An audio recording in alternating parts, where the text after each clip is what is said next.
Hi అండి, అందరికీ నమస్కారం. Welcome to Vijay media.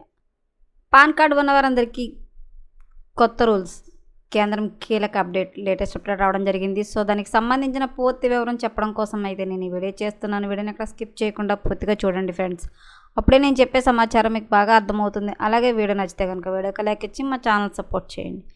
కొత్తగా ఎవరైనా మా ఛానల్ చూస్తున్నట్టయితే కనుక తప్పకుండా సబ్స్క్రైబ్ చేసుకోండి. అప్పుడే నేను పెట్టే మరిన్ని అప్డేట్స్ అన్ని నోటిఫికేషన్కి అయితే వస్తాయి. అలాగే వీడియోని లైక్ చేయడం వల్ల వీడియో కొంతమందికి రీచ్ అయ్యి ఇన్ఫర్మేషన్ మరికొంతమందికి అయితే రీచ్ అవుతుంది. సో లేట్ చేయకుండా వివరాలు ఏంటో చూద్దాం. ఆర్థిక సంవత్సరం ఏప్రిల్ 1వ తేదీ నుంచి ప్రారంభం కానుంది. దీంతో ఆర్థిక వ్యవహారాలకు సంబంధించి అనేక మార్పులు అమల్లోకి రానున్నాయి. వీటి గురించి ముందే తెలుసుకోవడం అనేది చాలా ముఖ్యం. ఏప్రిల్ నుంచి కొత్తగా పాన్ కార్డు నియమాలు మారనున్నాయి. ఏప్రిల్ 1 నుంచి కొత్త ఆర్థిక సంవత్సరం మొదలు కానుంది. దీంతో దేశ ప్రజలు ప్రభావితం చేసే పలు మార్పులు అమల్లోకి రానున్నాయి.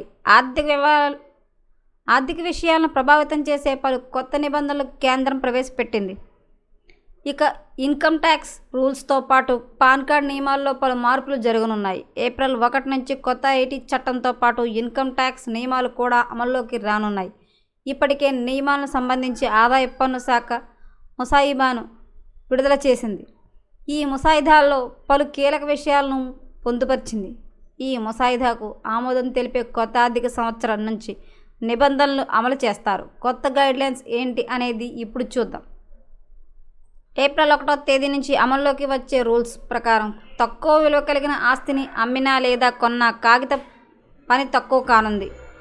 20 లక్షలలోపు విలువ గల ఆస్తి లావాదేవీలకు పాన్ కార్డ్ అవసరం లేదు. ఇందుకోసం పాన్ కార్డులు అందించాల్సిన అవసరం ఉండదు.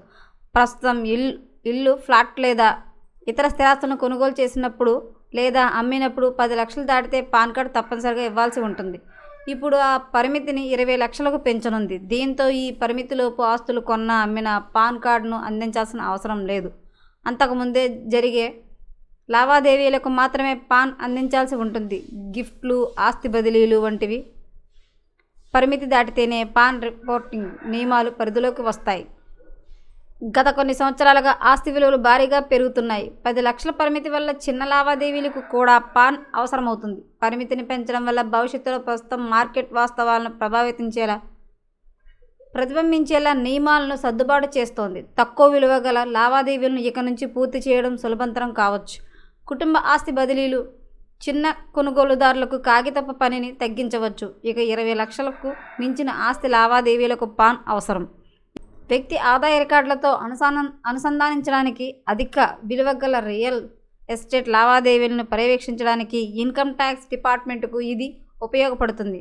పన్ను ఎగవేతకు ట్రాక్ చేయడానికి ఇది ఆస్తి మార్కెట్లో పారదర్శకతను నిర్ధారించడానికి కూడా సహాయపడుతుంది. పాన్ కార్డులు అయితే కొన్ని కీలక మార్పులు అయితే చేసిందండి కేంద్రం. ఏప్రిల్ 1 నుంచి అయితే కొత్త నియమాలు అయితే అమలు కానున్నాయి. సో మరిన్ని అప్డేట్స్ కోసం మా ఛానల్ తప్పకుండా సబ్స్క్రైబ్ చేసుకోండి. Thanks for watching.